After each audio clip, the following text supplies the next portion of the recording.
Artigo gravado em 28 de fevereiro de 2023 por Cibele Manweiler para compartilhamento educativo em Alfa e Ômega Criativa. Música, cultura e experiência.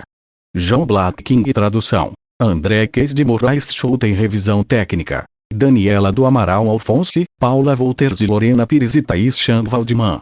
A música é um sistema modelar primário do pensamento humano e uma parte da infraestrutura da vida humana. O fazer musical é um tipo especial de ação social que pode ter importantes consequências para outros tipos de ação social. A música não é apenas reflexiva, mas também gerativa, tanto como sistema cultural quanto como capacidade humana. Uma importante tarefa da musicologia é descobrir como as pessoas produzem sentido da música, numa variedade de situações sociais e em diferentes contextos culturais, distinguindo entre as capacidades humanas inatas utilizadas pelos indivíduos nesse processo e as convenções sociais que guiam suas ações. Essa tarefa começa a ser revolucionada pela invenção do fonógrafo e do gravador, e segue com a descoberta e a análise de sistemas musicais de diferentes partes do mundo, muitos dos quais estão baseados em princípios de organização tonal que podem ser extremamente mal interpretados quando analisados com os parâmetros derivados da experiência da tradição da música artística europeia.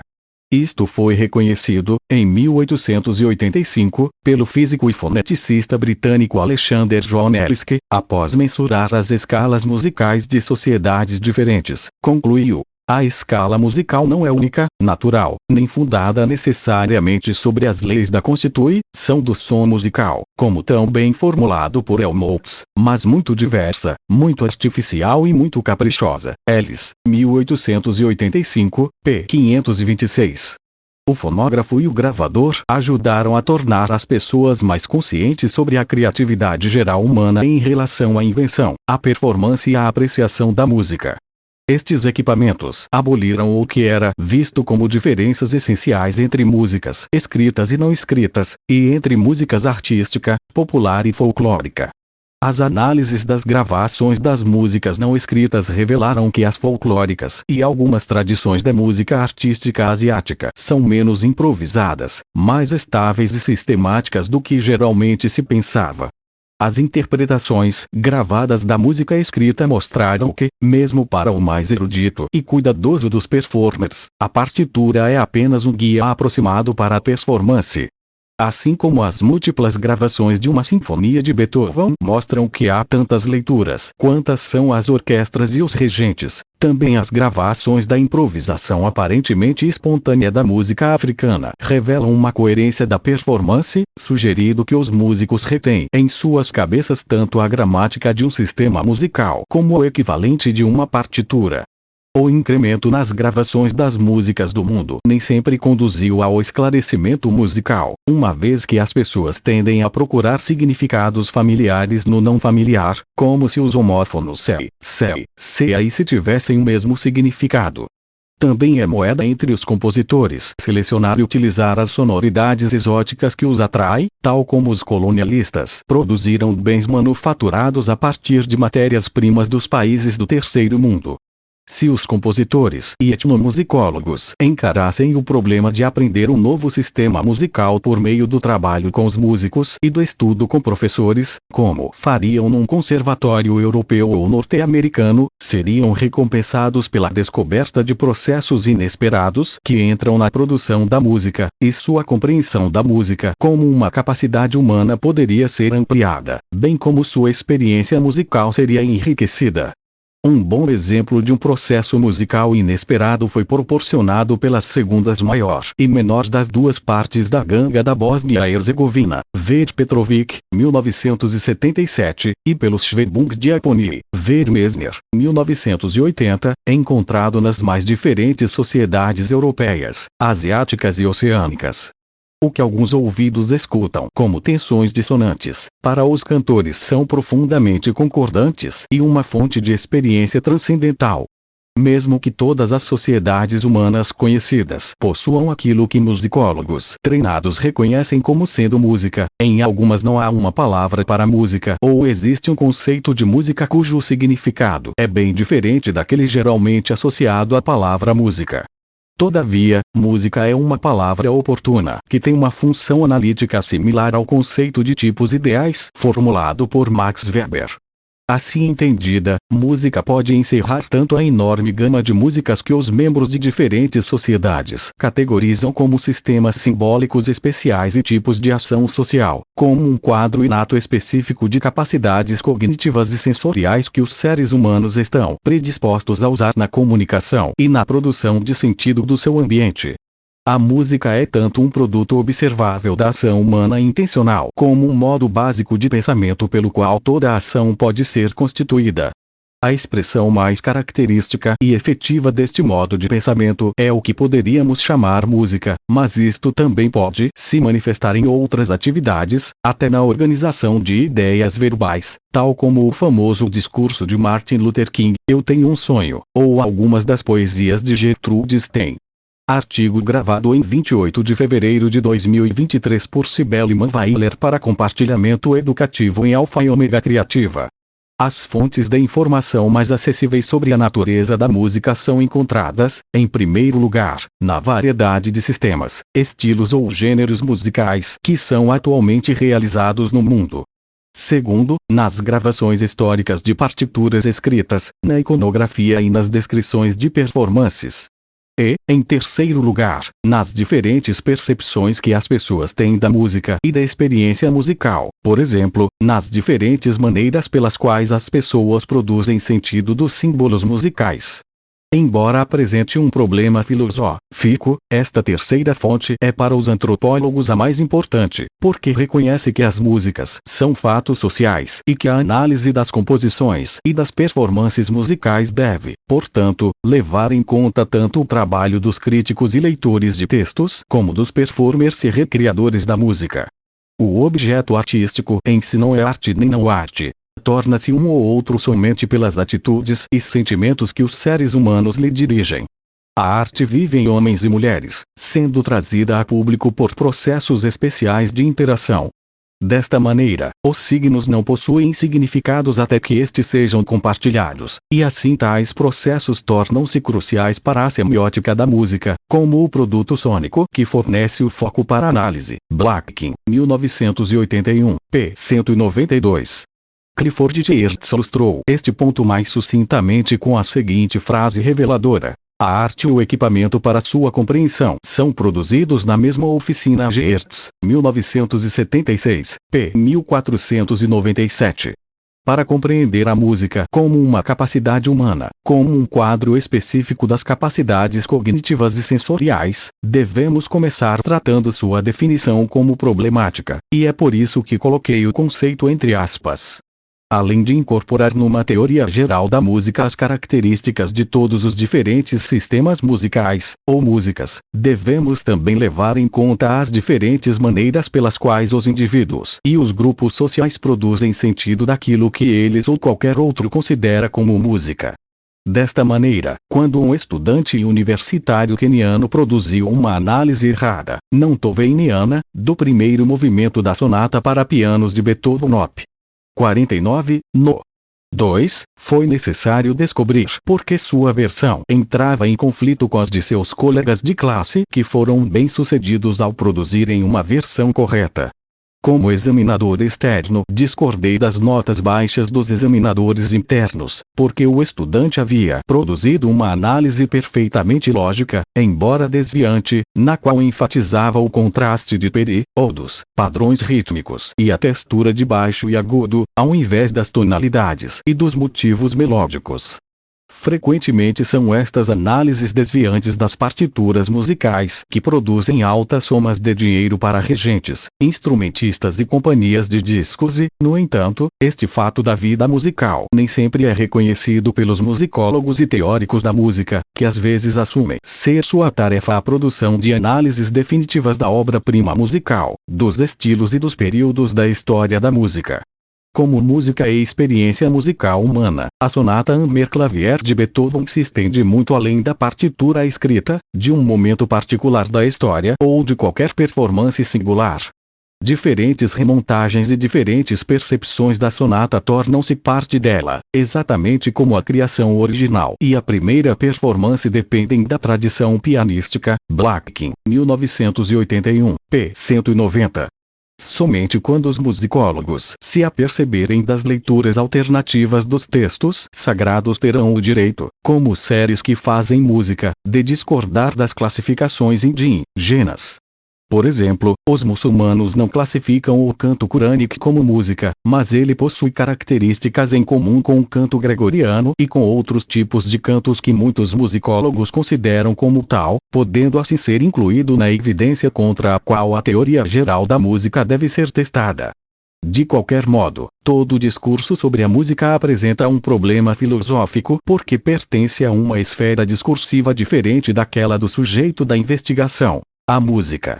O discurso musical é essencialmente não verbal, embora obviamente as palavras influenciem suas estruturas em vários casos, e, ao analisar linguagens não verbais através da linguagem verbal, corre-se o risco de distorcer a evidência. Portanto, a música é, estritamente falando, uma verdade indecifrável e o discurso sobre ela pertence ao domínio da metafísica. Todavia, não precisamos nos preocupar demais por usar uma linguagem para descrever outra e tampouco precisamos nos desesperar em verificar verdades musicais, contanto que reconheçamos ser a linguagem verbal aproximativa e a objetividade impossível, pois construída subjetivamente no interior do modelo de investigação. Ou seja, já que essa verdade indecifrável só pode ser abordada de maneira indireta ou oblíqua, o conteúdo verbal subjetivo levado em conta pelos indivíduos possui um status especial como dado na procura por continuidades e descontinuidades, homologias e contradições nas maneiras pelas quais as pessoas falam sobre o que acreditam ser música. Artigo gravado em 28 de fevereiro de 2023 por Cibele Manweiler para compartilhamento educativo em Alfa e Ômega Criativa. Música como sistema cultural. O conceito antropológico de cultura difundiu-se, ver Schneider e Bonjean, 1973, e substituiu o uso comum da palavra, porém mais restrito, para o qual cultura se refere às artes e às atividades refinadas. A definição proposta por Tylor era mais abrangente. Cultura é o todo complexo que inclui conhecimento, crença, parte, moral, lei, costume e tantas outras capacidades e hábitos adquiridos pelo homem enquanto membro da sociedade. Tylor, 1871, p. 1. O conceito de cultura é uma abstração esboçada para descrever todos os padrões de pensamento e interação, um sistema organizado de símbolos significantes de Hertz, 1975, 46, que persiste nas comunidades ao longo do tempo. Os instrumentos musicais e as transcrições ou partituras da música neles tocada não são a cultura de seus criadores, mas as manifestações desta cultura, os produtos de processos sociais e culturais, o resultado material das capacidades e hábitos adquiridos pelo homem enquanto membro da sociedade. Não podemos ver uma cultura, somente podemos inferi-la das regularidades na forma e na distribuição das coisas que observamos. Toda performance musical é, num sistema de interação social, um evento padronizado cujo significado não pode ser entendido ou analisado isoladamente dos outros eventos no sistema. Como Hertz observou, o problema capital apresentado pelo fenômeno completo do poder estético, qualquer que seja a forma e o resultado da habilidade que o gerou, é como colocá-lo entre outros modos de atividade social, como incorporá-lo na textura de um padrão de vida particular. 1976, p. 1475. Ele ressalta ainda que um artista trabalha com signos que possuem um lugar no sistema semiótico, estendendo-se para além do ofício que ele pratica. 1976, p. 1488.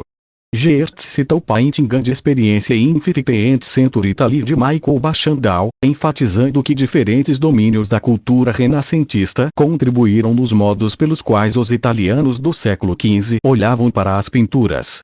Piero della Francesca se inclina para um tipo de pintura relacionada com a avaliação, Fra Angelico com a pregação religiosa e Botticelli com a dança. Bachandal, 1972, p. 152.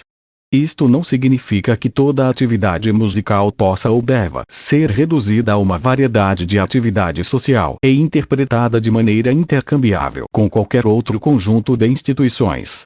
No fundo, a música é o aspecto mais importante do fazer musical, não somente para quem estuda, mas também para aqueles que participam dela.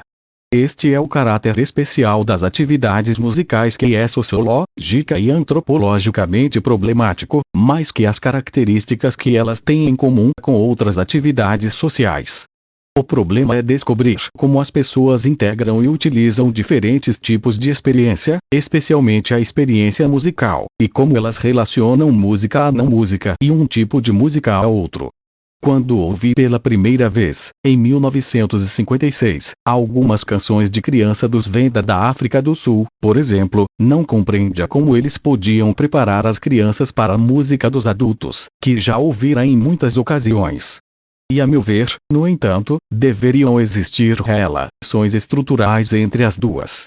Assumindo que as canções de criança são os primeiros passos na obtenção das habilidades musicais Venda, procurei analisá-las em termos de teorias universais de intervalos, tonalidades e estruturas musicais elementares.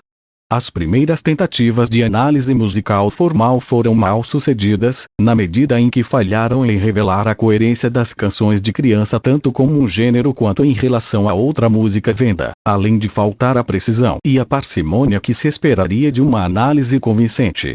Finalmente, discussões com os músicos e um longo contato com sua sociedade e sua cultura me levaram a uma análise cultural do contexto sensitivo das músicas de criança, Blackkin, 1967, que mostrou as relações entre estruturas musicais e padrões da vida social e cultural.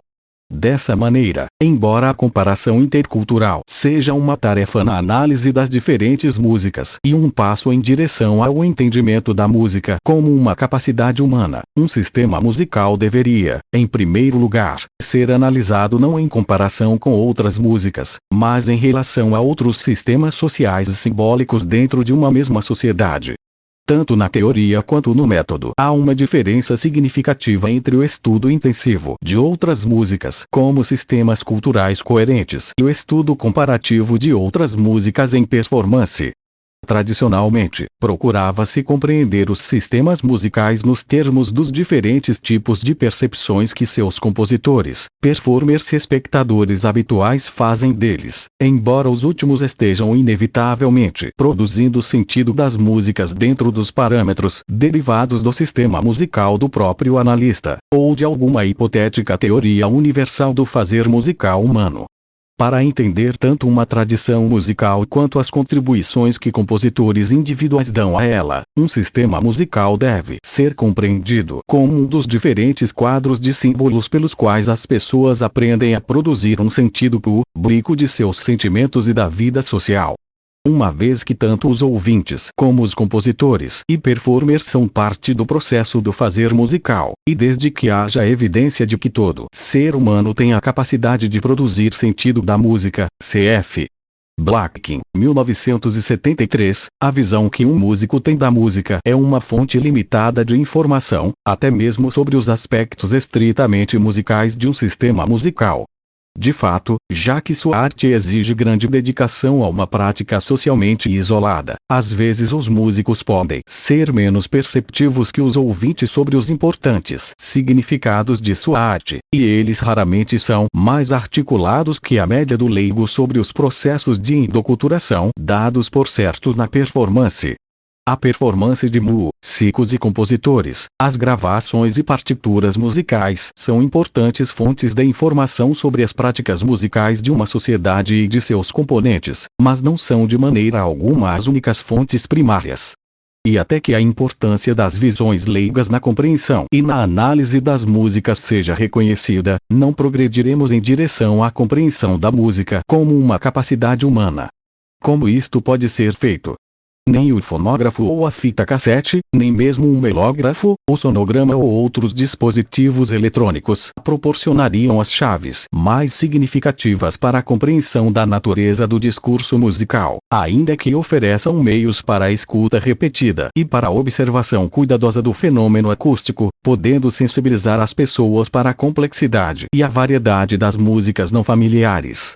Como ferramentas de pesquisa, podem ser usados para testar, confirmar ou refutar aquilo que as pessoas intentam ou acreditam ser música.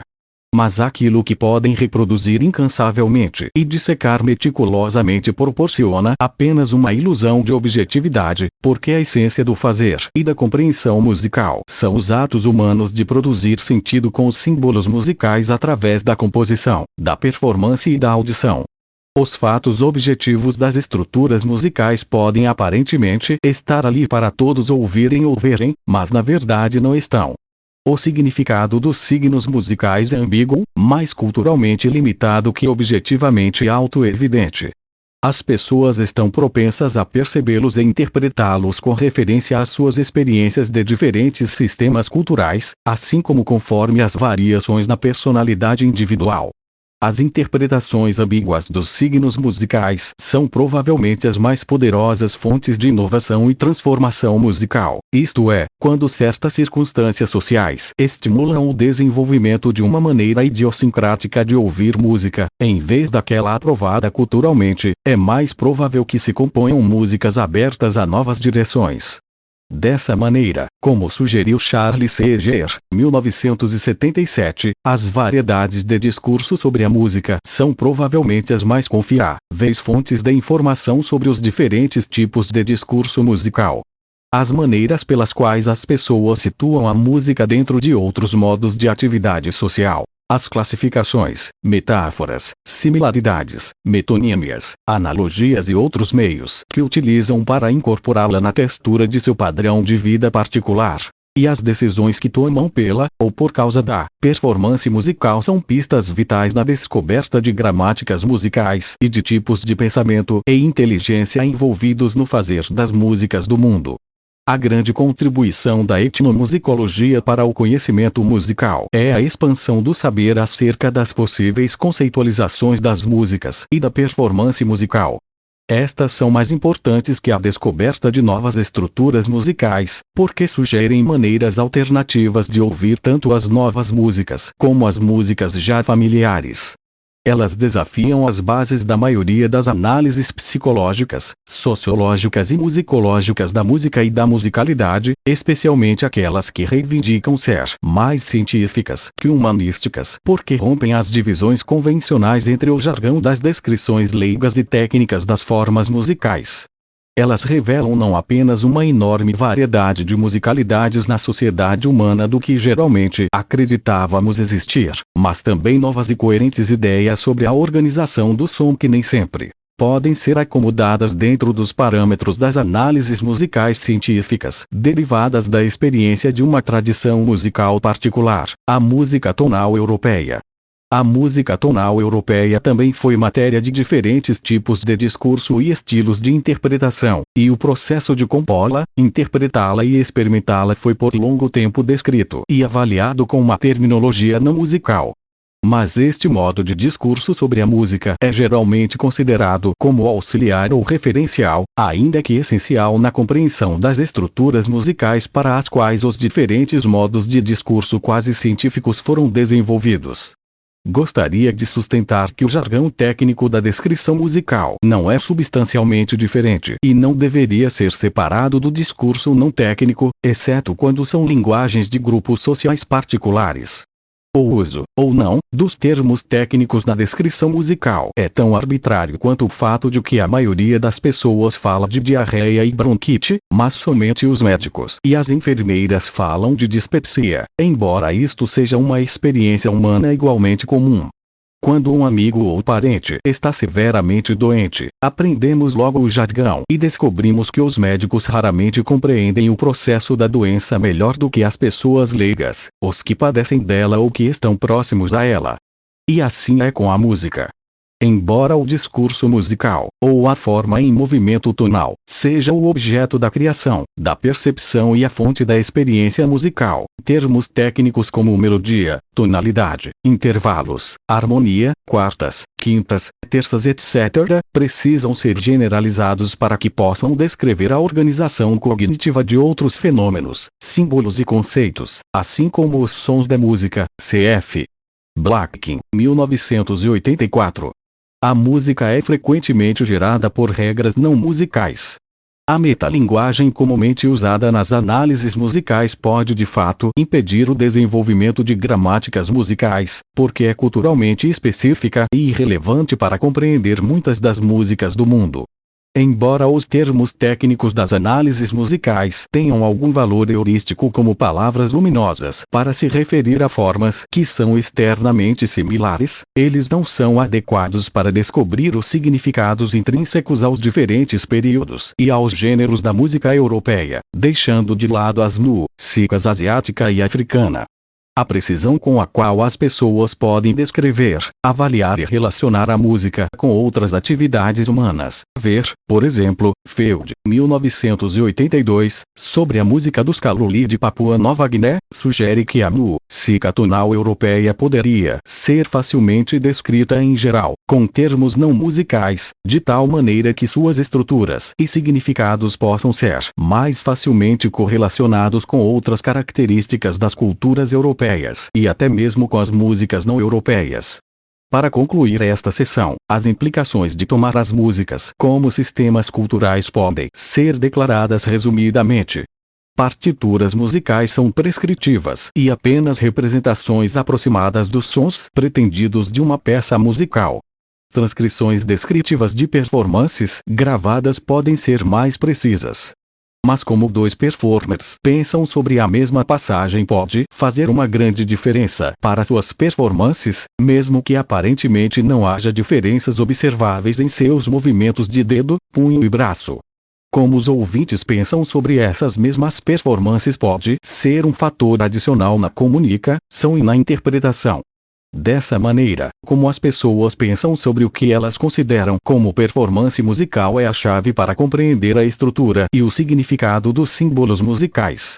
Uma teoria útil surgirá não tanto do teste de hipóteses constituídas dentro de um sistema musical particular, mas da conjunção dinâmica de sistemas e disciplinas alternativas. Isto não é como um diálogo entre pessoas no qual um deve dominar ou ambos devem tomar parte sem afetarem um ao outro, mas sim uma fusão onde as duas partes saem transformadas e renovadas, uma viagem de descoberta mútua na qual diferentes maneiras de pensar sobre a música ganham um status heurístico igual, no terreno onde todos os seres humanos são capazes de produzir sentido da música. Artigo gravado em 28 de fevereiro de 2023 por Cibele Manweiler para compartilhamento educativo em Alfa e Ômega Criativa. Pensar e falar sobre música. Uma abordagem dialética. Situei o problema da cognição musical como central na compreensão e na análise de diferentes músicas, e evitei deliberadamente as falsas dicotomias como pensamento/sentimento, razão/emoção e mente/corpo, que frequentemente atrapalham as discussões sobre os símbolos e a experiência musical, cf. Blackkin, 1977. Todavia, gostaria de distinguir dois modos de discurso contrastantes mas complementares, que são componentes necessários do fazer musical e que também podem revelar como as pessoas pensam sobre a música. Verbal, falando sobre música como analistas e usuários da música. A categoria de analista inclui as pessoas que interpretam, escutam e avaliam a música, assim como os pesquisadores e acadêmicos. Não verbal. A interpretação como uma maneira de cumplicidade, especialmente a experiência bimusical, isto é, aprendendo a interpretar adequadamente a música de duas tradições diferentes. Isto inclui as performances normais e as performances organizadas como testes do pensamento musical das pessoas como em Blackkin, 1959, e Aron, 1976. Além disso, como argumentei anteriormente, ouvir música é um tipo de performance, na medida em que os ouvintes devem ativamente recriar e produzir sentido com os sons que ouvem. A mais completa compreensão da música e o enriquecimento pela experiência musical vem da combinação desses dois modos de discurso. Assim, as análises do pensamento musical devem incluir os dois tipos de informação, mas sempre no contexto de seus usos sociais e no sistema cultural do qual fazem parte.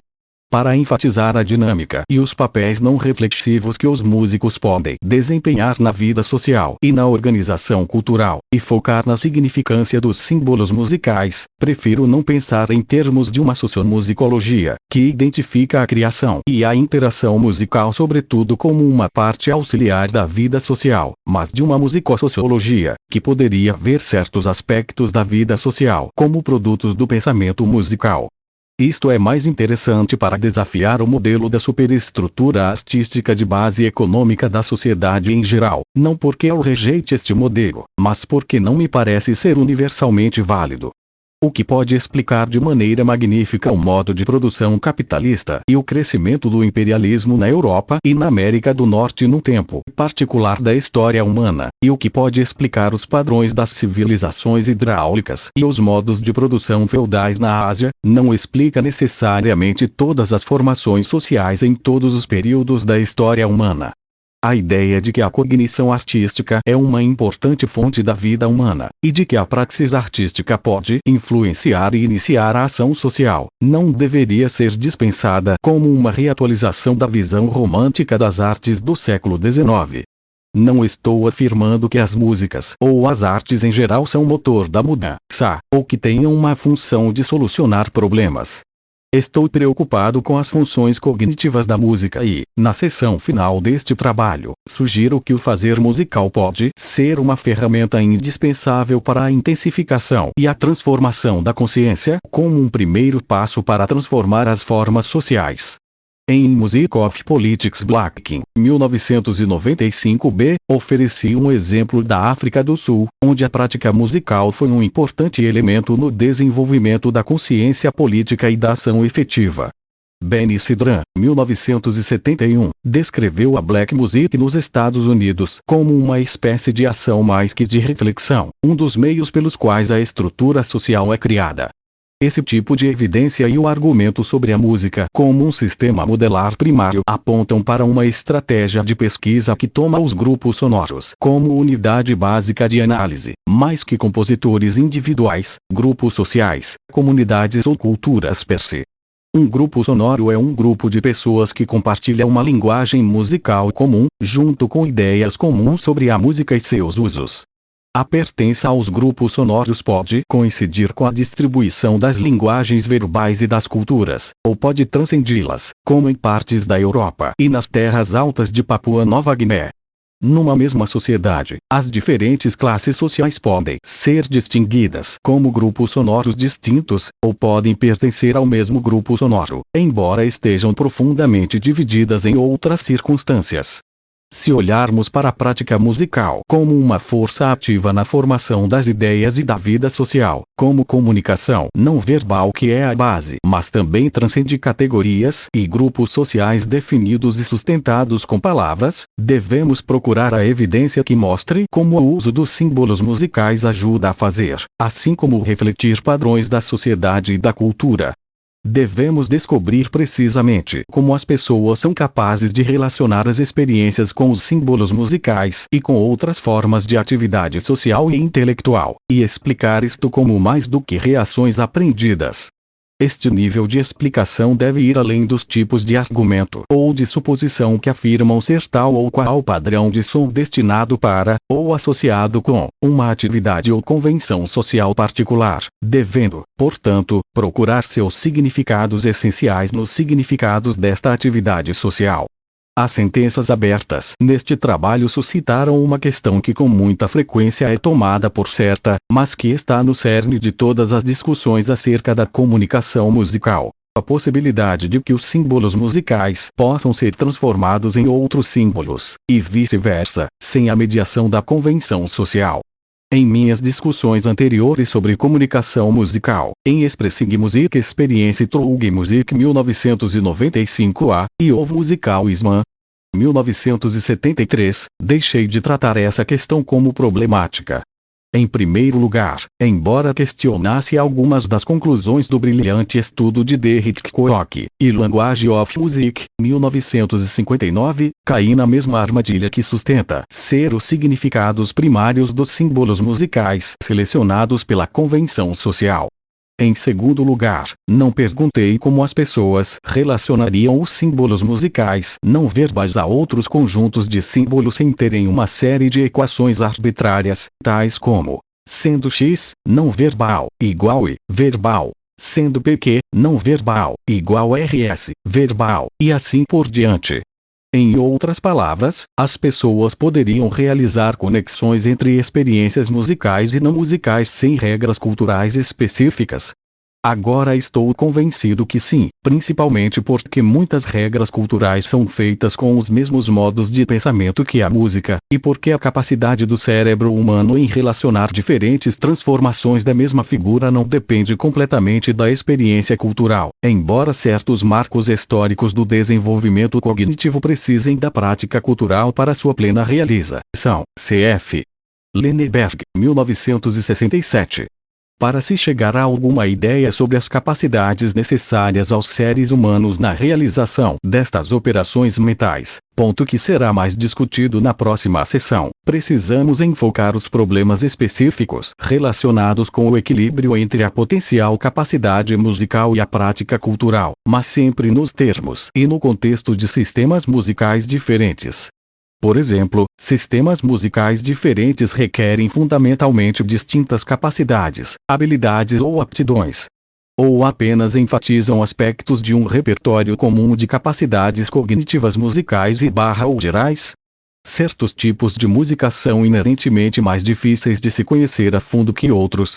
Ou podem, em teoria, ser tão facilmente aprendidos pelos nativos falantes como suas linguagens verbais. Algumas respostas a estas questões emergirão quando soubermos melhor como as pessoas pensam sobre diferentes conjuntos de símbolos musicais e os relacionam a outros símbolos. A análise do significado só pode ser alcançada por uma dialética entre informantes e analistas, na qual há uma confrontação de dois tipos de conhecimento técnico e de experiência, e os informantes tomam parte no processo intelectual da análise. Tanto quanto for possível, isto deve ser feito em campo, sendo processo bastante diferente daquele usualmente associado com entrevistas. O ponto essencial é que não deve haver duas fases separadas, da coleta de dados e da análise de laboratório.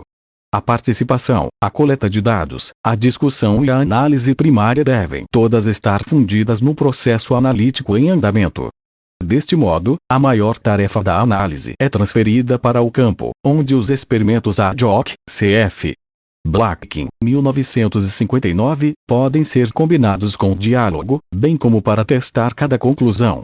O segundo estágio da análise é relacionar dialeticamente as ideias e as atividades dos grupos sonoros com aquelas de outros grupos sociais e, em particular, situar o ciclo de desenvolvimento dos indivíduos dentro dessas estruturas. Como a aquisição das habilidades musicais e as correspondentes experiências corporais relacionam-se a outras atividades e experiências sociais. As experiências musicais auxiliam ou entram em conflito com outras atividades sociais. Em que medida a música é capaz de, ou intenciona, ampliar a consciência? E como as pessoas fazem as conexões entre a música e outras experiências? Cf. Geertz, 1976, p. 1475, citado anteriormente.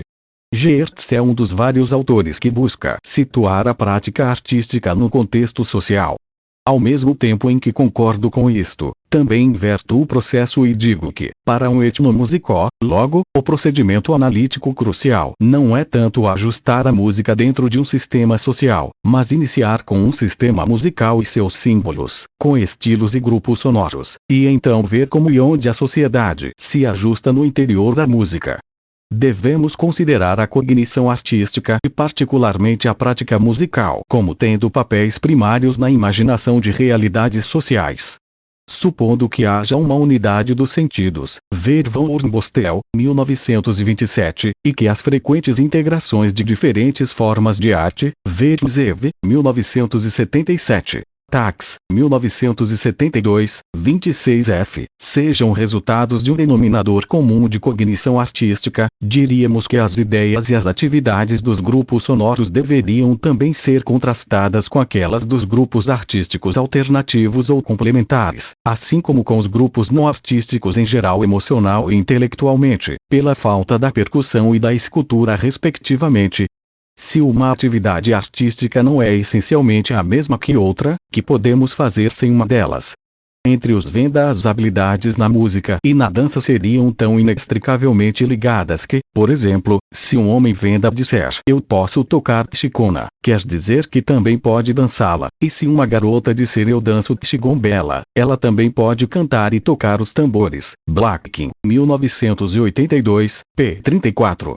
Algumas atividades artísticas são intrinsecamente de grande valor para o desenvolvimento de determinados indivíduos, se não das pessoas em geral, por causa das maneiras particulares nas quais exercitam o corpo. Ou a significância afetiva e cognitiva varia por causa de suas diferentes aplicações culturais.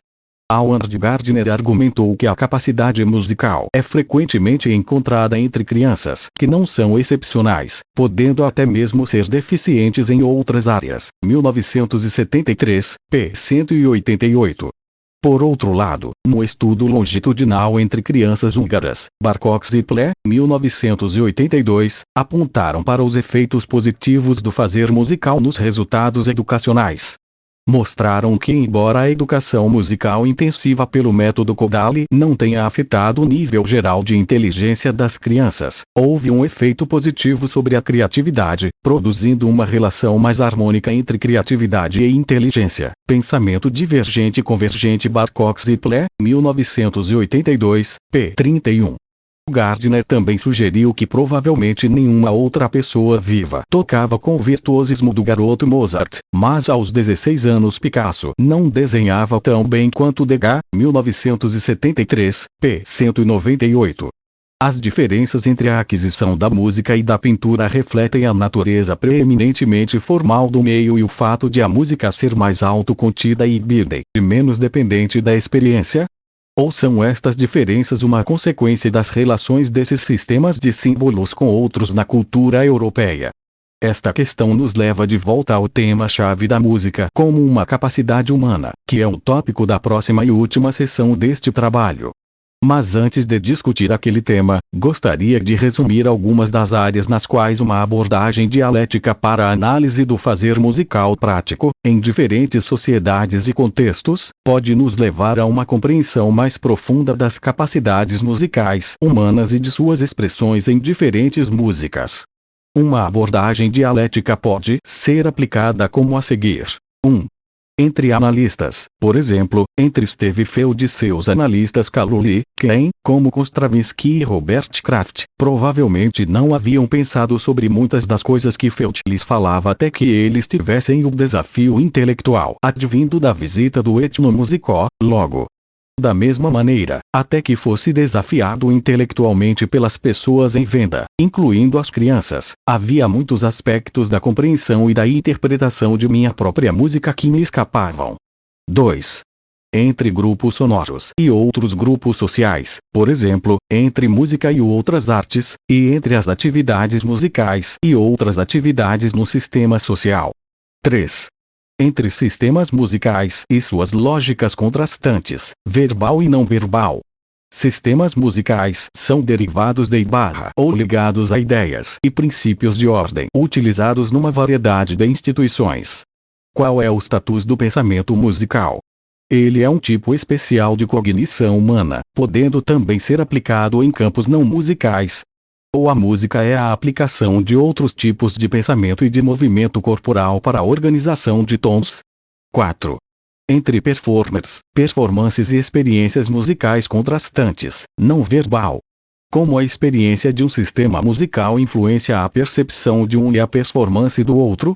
5. Entre grupos sociais e estilos contrastantes, por exemplo, a confrontação nos festivais de folclore na situação de, digamos, Zâmbia, onde os membros da Companhia Nacional de Dança são atraídos de todas as partes do país e ensinam uns aos outros a executar as danças comuns às diferentes regiões. Confrontações nos festivais de folclore muitas vezes parecem com o que George Steiner, em After Babel, Aspects of Language and Translation, 1975, escreveu sobre a comunicação em comunidades divididas social e economicamente. As funções agonísticas da fala têm mais valor do que as funções da comunicação genuína. As classes sociais e os guetos raciais falam mais sobre os outros que com os outros. 1975, p. 32. Poloneses, húngaros, ingleses, irlandeses, chineses e indianos etc., seguirão mais convencidos do que nunca que seus próprios produtos culturais são superiores aos outros e que eles têm pouco ou nada a aprender. Artigo gravado em 28 de fevereiro de 2023 por Cibele Manweiler para compartilhamento educativo em Alfa e Ômega Criativa. Música como um modo de pensamento e ação. Muito se tem escrito sobre a inteligência musical e as capacidades exigidas pelo fazer musical, mas a maior parte é etnocêntrica e nem sempre totalmente apropriada à tradição musical europeia da qual são derivados os critérios de mensuração. Em Old Musical Isman, 1973, eu sustentava que a distribuição quase universal da competência musical nas sociedades africanas sugeria que a capacidade musical era, mais que um raro talento, uma característica geral da espécie humana. Também ressaltava que bons músicos poderiam evidentemente ganhar muito pouco em testes de musicalidade, porque seus valores e conceitos musicais seriam variados. Por exemplo, as pessoas resistiriam a cantar em uníssono comigo quando solicitadas a fazê-lo, pela razão de que com a presença de mais de uma pessoa qualquer bom músico preferiria cantar em harmonia com intervalos de uma quarta, quinta ou terça. Leon Crickmore, 1968, demonstrou que, até mesmo dentro da tradição musical europeia, a capacidade para apreciar a música não está correlacionada com a personalidade, medida em qualidade intelectual ou inteligência musical, como calculada pelo teste Ving. A pesquisa etnomusicológica mostra que grande parte das teorias, parâmetros e testes de musicalidade, assim como das correspondentes psicologias da música, são específicas e culturalmente limitadas, e que a música pode ser gerada por uma variedade de processos, alguns dos quais são não musicais. Cf. Blackkin, 1973, 11 ff. Apesar disto, existem boas razões para procurar identificar um quadro inato específico das capacidades cognitivas e sensoriais que os seres humanos estão predispostos a usar para a comunicação musical. Ao postular um modo não verbal, pré-linguístico, musical de pensamento e ação, não quero dizer que todas as músicas são derivadas dele ou que está limitado à produção da música. Além disso, pode manifestar-se em outras atividades humanas, até mesmo na organização de ideias verbais, como ressaltei na primeira sessão deste trabalho. A linguagem verbal surgiu com a nossa atual espécie Homo sapiens sapiens há cerca de 70 mil anos e é claramente mais eficiente para a adaptação cultural. Mas a música e a dança não desapareceram. Tal sobrevivência sugere que este valor evolutivo reside na sua eficácia como linguagem não verbal, especialmente no uso que faz do hemisfério direito do cérebro, cujo papel na ação humana se tornou menos acentuado que a linguagem verbal desenvolvida, e do hemisfério esquerdo, usado mais frequentemente em atividades culturais gerais em certas ocupações. Cf. Ornstein, 1973, p. 92. Embora grande parte das ocupações valorize um modo de pensamento ao outro, a consciência humana completa poderia incluir ambos, e os trabalhos complementares de nossos dois processos de pensamento nos permitiriam as maiores realizações e bidem. Da mesma maneira, embora a comunicação não verbal seja particularmente apropriada para a expressão da qualidade e da intensidade dos sentimentos, cf. Bateson, 1973, p. 388, recuso, pois que são de pouca valia, essas dicotomias que opõem os hemisférios direito e esquerdo, música e dança em contraste com linguagem verbal, emoção com razão, e assim por diante. Os modos de pensar não verbais, frequentemente referidos como performativos/expressivos, são tão fundamentais e necessários para a vida humana como o verbal e outros modos de pensamento proposicionais/discursivos, característicos do hemisfério esquerdo do cérebro. Além disso, estes dois modos de pensamento, complementares mas contrastantes, não estão atrelados a nenhuma atividade particular, mas são maneiras de processar a informação. Como um sistema modelar primário, a música só pode ser inferida a partir de observações cuidadosas do comportamento e da ação humana. Além do mais, ela provavelmente não pode ser revelada através do estudo intensivo de um sistema em seu contexto social, embora esse método pareça ser produtivo para entender a fala, tendo Chomsky e outros realizado grandes progressos no estudo do uso da língua inglesa. Um trabalho como Biological Foundations of Language, Lenneberg, 1967, não poderia ter sido realizado sobre a música com evidências provindas de um único sistema cultural, porque as pessoas não distinguem as músicas umas das outras com a mesma certeza que reconhecem outras línguas naturais como fala. O conceito antropológico de música deveria, portanto, ser provisório e sensível à variedade de significados atribuídos, em diferentes partes do mundo, ao som humanamente organizado. Os mesmos padrões de som não apenas podem ter diferentes significados em diversas sociedades, mas também podem ter significados diferentes no interior da mesma sociedade, por causa dos contextos sociais diferentes. Dessa forma, como nos estudos modernos dos atos de fala, a ênfase deve estar nas intenções de significar algo dos atores e em suas interpretações das intenções de significar das outras pessoas. Isto também obriga a reconhecer que atores e analistas podem interpretar mal as intenções dos outros, o que pode ter consequências para a ação social bem como para o rigor analítico. Isto é, uma pessoa pode interpretar um comportamento não intencional de outra como uma ação intencional e responder de acordo. Um tique nervoso pode ser interpretado como uma piscadela, ou como um tique nervoso. A etnomusicologia dialética deve procurar relacionar as variedades de músicas com as características gerais da música como um modo de pensamento e ação, por exemplo, relacionar as manifestações culturais aos fundamentos biológicos. Os estudos da natureza da música envolvem uma dialética entre cultura e natureza, convenções ou predisposições sociais e ação individual, plasticidade e especificidade. Mas estes pares contrastantes nem sempre devem ser tratados como oposições ou categorias homólogas. Isto quer dizer, por exemplo, que a plasticidade é uma característica da especificidade humana, embora as variedades das convenções sociais possam ser descritas como consequências desta plasticidade e da ação individual. O fato de que elas são convenções somente é possível por causa da especificidade humana. Estou interessado em uma série de questões que o etólogo Robert Indy considera útil. A diferença entre este e aquele padrão de comportamento é devida a uma diferença na constituição genética ou na experiência? A diferença na experiência, ou na constituição genética, afeta o padrão de comportamento.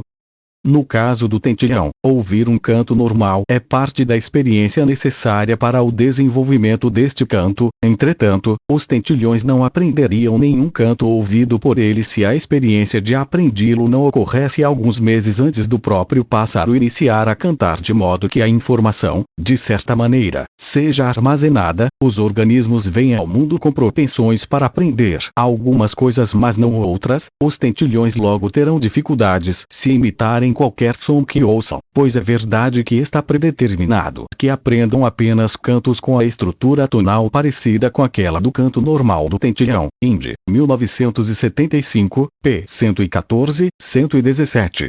Não estou interessado no estudo dos sistemas musicais unicamente como exemplos da infinita variedade da criatividade humana, mas no suposto papel da música como parte de uma biogramática humana. Se há um fundamento biológico para a música, qual é a gama de capacidades envolvidas? E em que medida elas coincidem com outras capacidades? Que outras formas culturais são extensões das mesmas propensões biológicas? O que acontece às pessoas quando as sociedades não levam em conta ou não estimulam o desenvolvimento das capacidades musicais latentes?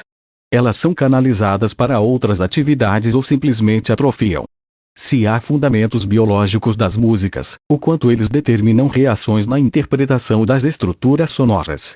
Há um paradoxo acerca das interpretações privada e pública da música que aponta para a presença e a importância dos fundamentos biológicos. Ele é resumido no tipo de observação que Constante Lambert fez ao final de Músico. O artista membro de um grupo escreve somente para aquele grupo, ao passo que, ao expressar uma experiência pessoal, o artista pode, no fim das contas, alcançar uma experiência universal. 1948, p. 241. Isto sugere que a música pode ser uma linguagem universal que transcende cultura, classe, nação e grupo social, mas apenas sob certas condições. Quando ela remete a um conhecimento público, seu apelo é limitado. Mas quando é mais privada, pode ter um apelo mais amplo. A primeira proposição é facilmente aceita. A música não é uma linguagem universal. Como comunicação pública, os sistemas musicais são mais esotéricos e culturalmente específicos do que qualquer linguagem verbal. Eles não podem ser traduzidos e tornados publicamente acessíveis e inteligíveis para os estrangeiros, assim como se pode falar em línguas estrangeiras em conferências ou reuniões políticas e ser entendido por todos os presentes com o auxílio de bons intérpretes. A segunda proposição não faz sentido algum, a não ser que postulemos serem alguns aspectos da comunicação não verbal e da organização cognitiva parte de uma biogramática humana, cf. Blacking, 1977, 10 ff. Pela experiência, sabemos que não podemos produzir qualquer sentido da fala de outra pessoa sem utilizar um intérprete ou gastar tempo e esforço consideráveis apreendendo sua gramática e seu léxico. Mas também sabemos que podemos privadamente produzir sentido da música de, digamos, Schubert, Mozart e alguns compositores balineses sem qualquer conhecimento ou mesmo tendo pouco interesse nas culturas e línguas austríaca e balinesa. Como é possível? Mesmo que seja necessário algum treinamento musical ou endoculturação em pelo menos um sistema musical, o ponto é que podemos produzir sentido dos sistemas musicais sem ter que perder tempo aprendendo seus códigos, como temos que produzir sentido da fala estrangeira. Isto sugere que haveria uma ressonância cognitiva supracultural e níveis nos quais diferentes compositores, ouvintes e sistemas musicais utilizam os mesmos modos musicais de pensamento. Contudo, a experiência de tal ressonância somente pode ser privada, porque os sentimentos públicos inclinam as pessoas para aquilo que é culturalmente familiar. Além disso, a afirmação de que a música é uma linguagem de emoções, parecida com a fala Koch, 1959, que revela a natureza dos sentimentos com um detalhe e uma verdade que a língua não pode abordar. Langer, 1948, p. 191, não poderia explicar a comunicação musical universal. Não apenas as convenções artísticas e a expressão emocional muda de uma cultura para outra, como também as maneiras pelas quais as pessoas aprendem a classificar, a usar suas emoções e a desenvolver uma vida de sentimentos varia consideravelmente. O tipo de comunicação musical que Constante Lambert, 1948, descreveu e a experiência de centenas de milhares de pessoas podem não ocorrer regularmente, a não ser que os indivíduos possuíssem alguma espécie de inteligência musical cujo uso não depende completamente da experiência e do condicionamento cultural. Como um meio de comunicação, a música difere da fala e do mito, pois o significado, mensagem, é geralmente fixado independentemente da estrutura, código. Embora qualquer significado extramusical, por exemplo, social, político ou religioso, possa ser fixado para o conjunto dos símbolos musicais, a explicação torna-se um problema sociológico, e o significado musical depende muito da estrutura do som. A fala gramatical pode ser compreendida, mas a música sem estrutura é ininteligível ou, de qualquer forma, ineficaz como comunicação musical. A música aleatória não é uma exceção, porque é geralmente incorporada em estruturas musicais. Isto não pode ser comparado precisamente com a glossolalia, que não é tratada como fala gramatical. Como estrutura, a música é sobretudo sensual e não referencial. Ela proporciona uma representação de fatos conhecidos, característica não da experiência objetiva em si, mas de nossa consciência da experiência objetiva. Ferguson, 1960, p. 88. Ela não pode comunicar nada novo a não ser padrões desconhecidos de som e, num certo sentido, não exprime nada mais que ela mesma. Provoca emoções apenas com base na compreensão dos contrastes tonais e rítmicos, cf. Meyer, 1956. Pirque, 1970. Clines, 1974. No entanto, essas estruturas são criadas e fixam significado na cultura, cf. Blackkin, 1973, p. 54, 58, e assim a música exprime tudo menos ela mesma, da mesma maneira que a fala exprime tudo menos a fonologia e a sintaxe para quem usa uma língua especificamente.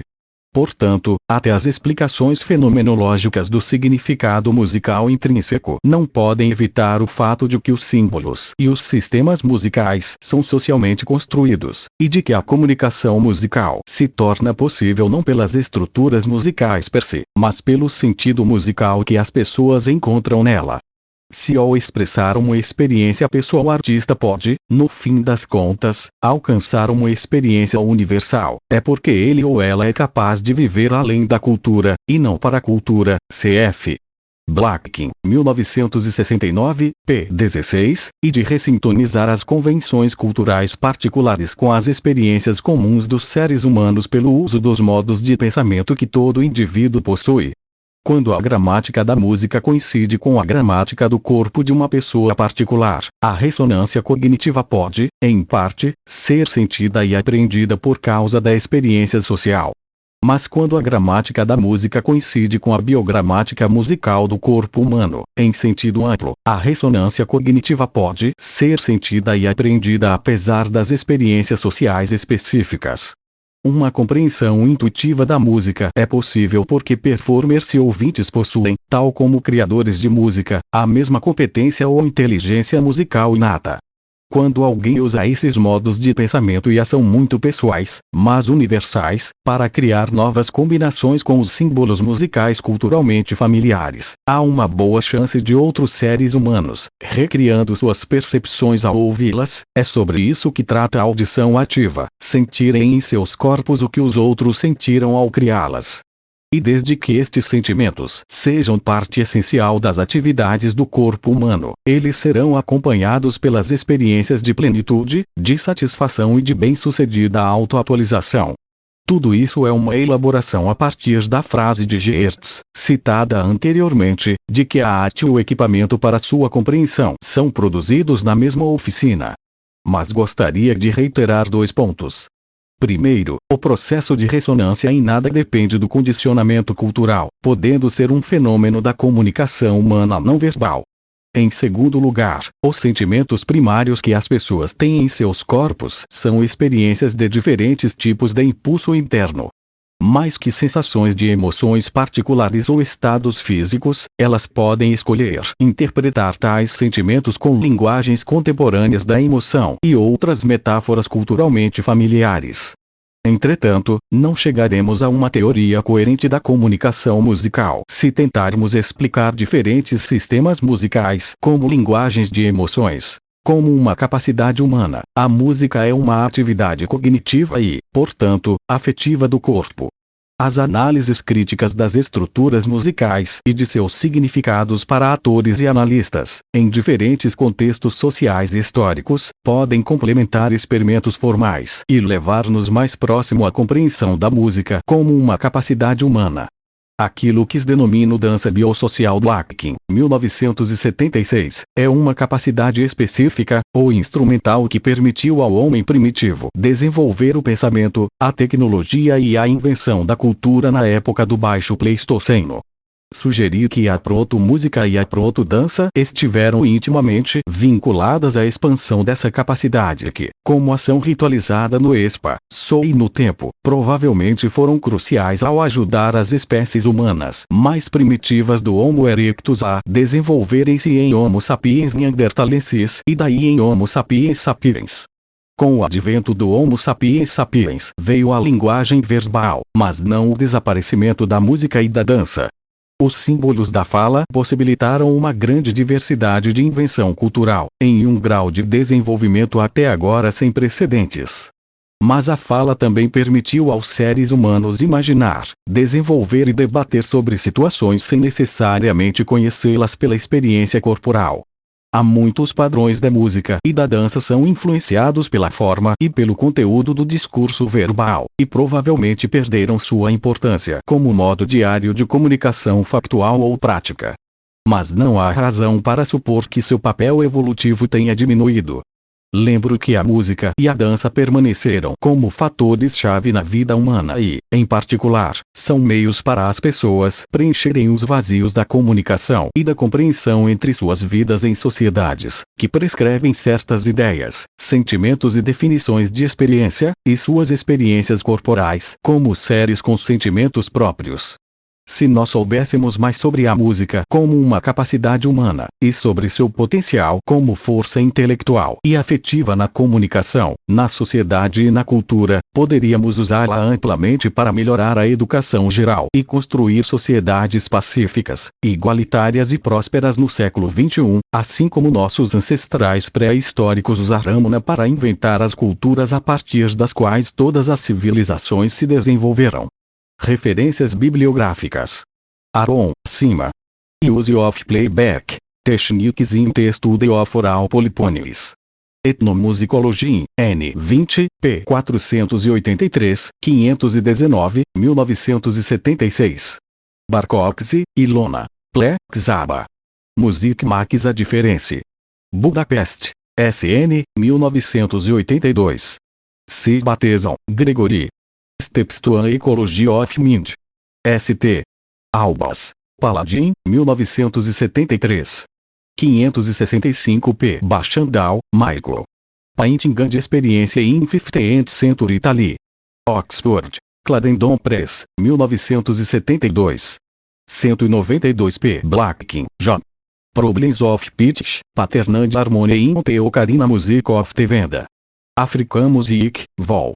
2, N. 4, p. 15, 23, 1959. Venda Children's Songs. A Study in Ethnomusicological Analysis. Johannesburg. Witwatersrand University Press, 1967. 210 p. Process and Products in Human Society, Inaugural Lecture. Johannesburg. Witwatersrand University Press, 1969. 23 p. Ovo Musical Isman. Seattle. University of Washington Press, 1973. 116 p. Dance, Conceptual Touch and Production in the Archaeological Record. In. Cervekin, G. D. G. Longford, I. H. Wilson, K. eds. Problems in Economic and Social Archaeology. London. Duckworth, 1976. p. 3, 13. Towards Anthropology of the Body.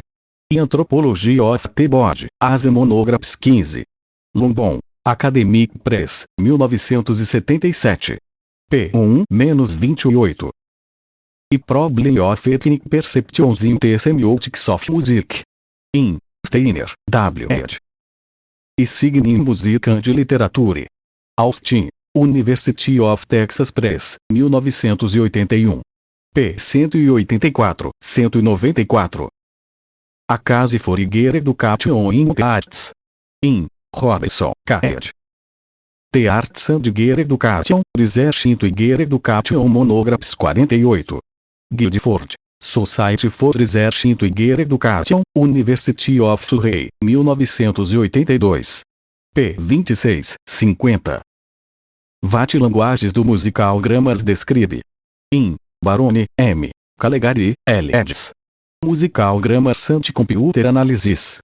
Florence. Leo S. Ouschke, 1984.